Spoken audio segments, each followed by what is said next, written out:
আমাদের পুরাণে ধর্মে নারীদের জয় জয়কার, অথচ রোজকার থোড়বড়ি খাড়ার জীবনে মহিলাদের ভূমিকাকে তেমন গুরুত্ব দেওয়া হয় না।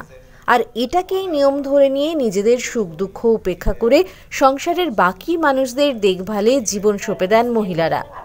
খেয়াল রাখেন না নিজেদের স্বাস্থ্যেরও। এই ধারা বদলাতেই আন্তর্জাতিক নারী দিবসের প্রাক্কালে দ্য পাওয়ার অফ হার নামে বিশেষ অনুষ্ঠানের আয়োজন করেছিল মণিপাল হাসপাতাল। নারী শক্তিকে উদযাপন করতে এই উদ্যোগ মণিপালের।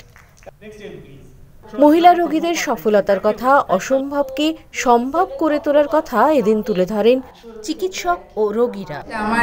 আমাকে নতুন জীবন দিয়েছে, মা তো জন্ম দিয়ে একটা জীবন দিয়েছে, আর ম্যাম আমাকে নতুন জীবন দিয়েছে। মানে আমি খুবই খুবই খুবই লাকি ম্যামের মতো একজন মানুষ পেয়ে। এবং ম্যাম আমাকে যে কয়টা ডক্টরের কাছে পাঠিয়েছে সবাই আন্তরিক। এই যে ভরা auditorium, women's day, advance women's day,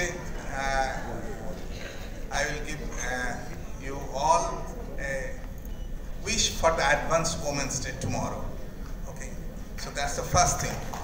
Second learning lesson: do not follow blindly what YouTube says. YouTube e onek kichu bole, don't follow it. Number 3, whatever happens, শরীরের কোনো জিনিস, কোনো ইভেন্ট, মানে ডাক্তারবাবুদের বলবেন, ম্যাডাম যেটা বললেন না সেটা হচ্ছে প্রথমে যখন এসেছিলেন পেটে ব্যথা, আমরা ডাক্তারি শাস্ত্রে যত পেটে ব্যথা আছে সব ভেবে নিলাম, কিন্তু এটা আমি ভাবিনি, to be very honest. I have got a patient who was admitted at that time with some poisoning. So I asked her casually one thing, আপনি কিছু খেয়ে নেননি তো? And then it came out what has ultimately the diagnosis. So এটা ডায়াগনোসিসটাও কিছুটা যে একদম খুব ডিরেক্টেড ডায়াগনোসিস হয়েছিল তা না। I have got a patient who was admitted with a self poisoning on the next bed to her, এবং তখন আমি ম্যাডামকে জিজ্ঞেস করেছিলাম, ম্যাডাম আপনি কিছু খেয়ে নেননি তো? তখন উনি যেটা খেয়ে নিয়েছেন বললেন, সেটা শুনে আমি প্রথমে ভাবলাম কি মাছের পিত্তি, কি হলো এই জিনিসটা, কেমন করে খেলেন, রান্না করে না কাঁচা? বললো না, বাজারে দাঁড়িয়ে দাঁড়িয়ে 4টে মাছের পিত্তি খেয়েছে। So I feel nauseous. Before I start treating, I feel nauseous. Anyway, so lesson, there are 3 lessons. Do not follow any hearsay. Always check the scientific basis on it. Ja hobe, tell your doctor elaborately. Do not hide anything or keep it in your place. And third, get a lot of what should I say, inspiration or anything to fight and tide over this crisis, which is called death, which will happen to all of us. Whatever we say, it's a temporary win, but ultimately if we really win this forever, then it will be great. Thank you very much.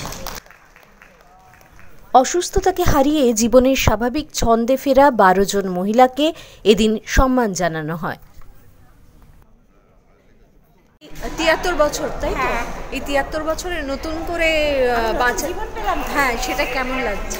ভীষণ ভালো লাগছে। আমি তো হালটা পাল্টিয়ে আমি তো নতুন জীবনে পেয়েছি বলতে গেলে। মনে হচ্ছে আরও অনেক বছর আমি ব্যাটিং করতে পারবো। এখন কোনো সমস্যা নেই? কোনো সমস্যা মানে আমি ঘরের সব কাজ নিজের হাতে করি, আমার কোনো হেল্পিং হ্যান্ড নেই। আমার স্বামী আমার হেল্পিং হ্যান্ড, মানে কোথাও আমার একটু পায়ের প্রবলেম আছে বলে ওনাকে ধরে আমার সব জায়গায় যেতে হয়, কিন্তু আমার কোনো প্রবলেম নেই। আর আমি পুরোপুরি সুস্থ, আমার বুকের দিক দিয়ে হাতের দিক দিয়ে কোনো প্রবলেম নেই। আর আমি আমার প্রেশার নর্মাল, সুগার নর্মাল আছে। আমি ডেলি হাঁটি, হাঁটাটা হচ্ছে সবচেয়ে বড় ওষুধ। আর কলকাতা শহরে হাঁটার জায়গা নেই, তার মধ্যেও একটু সুযোগ করে আমি হেঁটে বেড়াই। নিজের বাড়িতেই একটা করিডোর আছে, 10 বার হাঁটিয়ে খাবো সকালবেলা উঠে এক্সারসাইজ করে।